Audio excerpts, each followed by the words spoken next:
कपड़े खोल दिए और बिस्तर पे आके आदित्य को एक अजीब सा इशारा करके अपने बदन को दिखाते हुए बिस्तर पर लेट गई। आदित्य उसके बदन को देखकर रुक नहीं पाया और उसके बदन पर चढ़ गया। अंदर से आवाजें आने लगीं।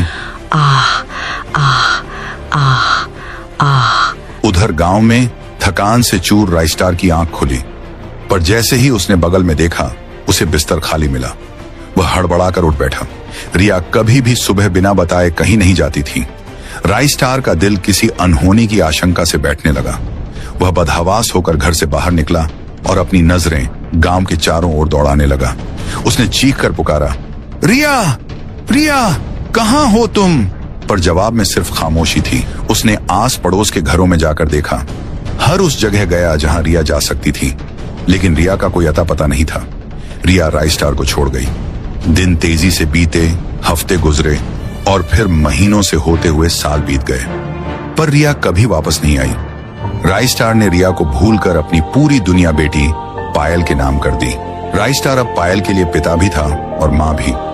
वह उसे अपनी गोद में सुलाता, लोरी सुनाता और माँ की तरह दुलार देता। पायल की जिंदगी संवारने और उसके स्कूल की फीस भरने के लिए राइस्टार मिस्त्री का काम करने लगा था। दिन भर की हाड़ तोड़ मेहनत के बाद जब वह रात को घर लौटता तो थका होने के बावजूद खुद बैठकर पायल को पढ़ाता। जहां राइस्टार काम करता था वहां के मजदूर अक्सर उसे देखकर बातें बनाते और मजाक उड़ाते। अरे राइस्टार, तू तो हम सबसे ज्यादा दुख झेल रहा है। तेरी बीवी तो तुझे छोड़ भाग गई, तू दूसरी शादी क्यों नहीं कर लेता? कम से कम कोई तो होगी जो घर संभालेगी और तेरी बेटी का ख्याल रख लेगी। भाइयों, कुछ भी कहो, शादी चाहे जिससे कर लो, पर अमीर लड़की से कभी मत करना, वरना देख लो राइस्टार जैसी हालत हो जाएगी। महलों की रानी को झोपड़ी में लाओगे तो वो भाग ही जाएगी ना। हा हा हा हा। लेकिन राइस्टार एक फीकी मुस्कान के साथ जवाब देता, भाइयों, मैं अब भी जिंदा हूं और मेरे पास लड़ने की वजह है। मुझे बस अपनी बच्ची का ध्यान रखना है और उसे एक काबिल इंसान बनाना है।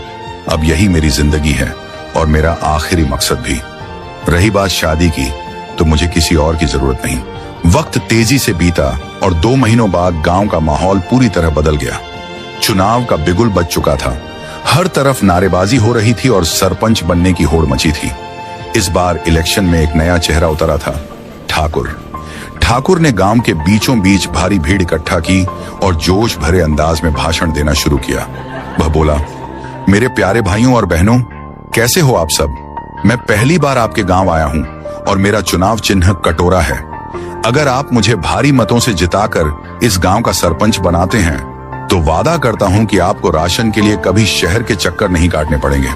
मैं हर हफ्ते आपको मुफ्त राशन दिलवाऊंगा। फ्री राशन का नाम सुनते ही गांव वालों की आंखें चमक उठी।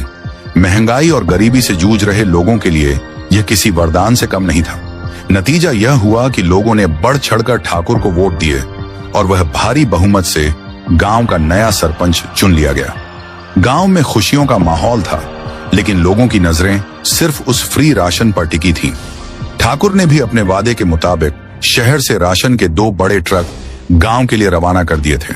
ठाकुर ने अपना वादा बखूबी निभाया, लेकिन दूसरी तरफ सभी गांव के लोग अपनी अपनी बोरियां और झोले लेकर गांव के बाहर सड़क पर जमा हो गए। चिलचिलाती धूप में बूढ़े, बच्चे और जवान सब उस ट्रक का इंतजार कर रहे थे। सुबह से शाम ढल गई, लेकिन दूर दूर तक किसी ट्रक के पहियों की धूल उड़ती नहीं दिखी। इंतजार करते करते रात हो गई। लोग भूख और प्यास से बेहाल हो चुके थे। धीरे धीरे लोगों की उम्मीद टूटने लगी और वे भूखे ही भारी कदमों से अपने अपने घरों की ओर लौटने लगे। कुछ ही देर में वहां सन्नाटा पसर गया। गांव के कुछ लोगों के साथ गांव के जमींदार ने ठाकुर को फोन लगाया और कहा, सरपंच साहब, आपने वादा किया था कि राशन के ट्रक आज ही पहुंच जाएंगे। पूरा गांव दिन भर सड़क पर खड़ा रहा। रात हो चुकी है, पर ट्रक का कहीं अता पता नहीं है।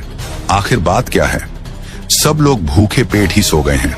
फोन की दूसरी तरफ से ठाकुर ने थोड़ा मुंह बनाते हुए जवाब दिया, अरे भाई, क्या बकवास कर रहे हो? मैंने अपने वादे के मुताबिक सुबह ही 2 बड़े ट्रक भरकर राशन रवाना कर दिए थे।